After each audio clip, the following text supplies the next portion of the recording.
We're gonna do a song, some of y'all might know it's a song called Outside This Town. So.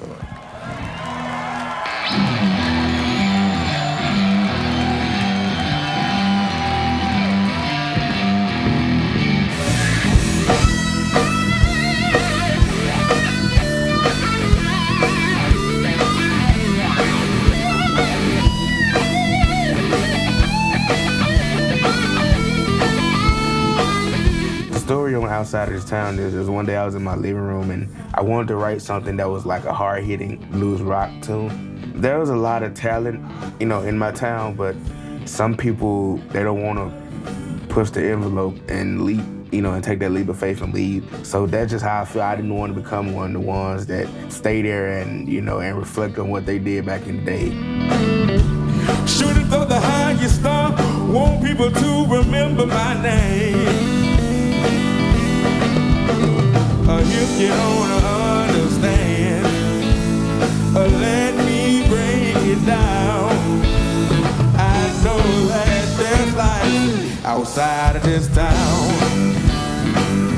We just recorded Kingfish with the help of Buddy Guy and Tom Hambridge. We got a call one day and Mr. Guy and was saying that they want to put the funds up to help us do it.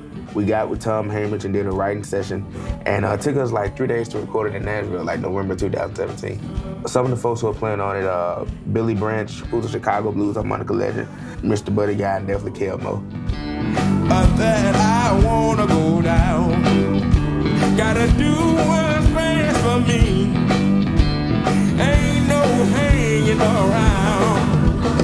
I could stay here forever, but I just can't stick around.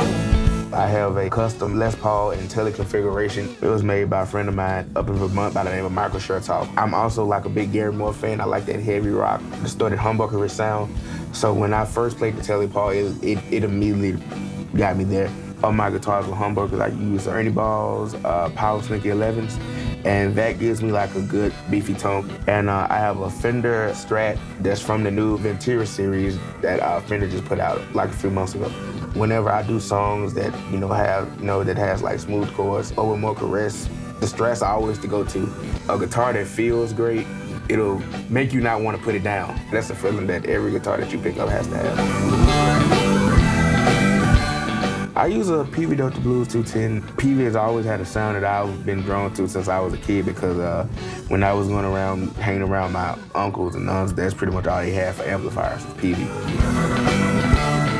My pedal board is always constantly changing. I've been through like different distortion pedals in the last couple of months. So right now I'm using Dunlop Mini Crybaby Wah with a Vertex dynamic distortion, which is a very cool high gain and low gain pedal. The wah-wah that's a classic, it gives me that great wah tone, and I use that whenever I kick on the dynamic distortion. I always cut the wah-wah on and I use it like as like a sweet spot. I find that sweet spot where I can play like a good solo in.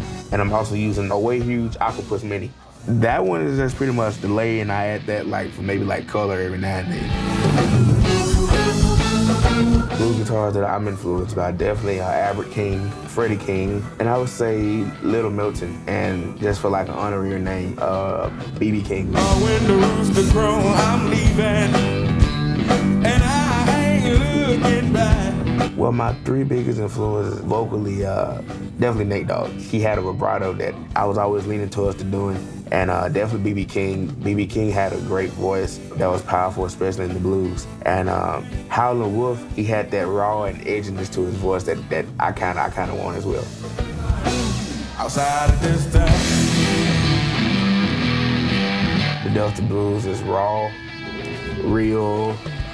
You have that stigma that all young black kids like R&B and hip hop and stuff like that. So I want to break that stigma. You can take tradition and make it your own if you just, at first, just study the craft, and then once you get that down, you can take from elements of every other genre and put it all together and see what you come out with. Blues is gonna always stay around. The blues is the roots.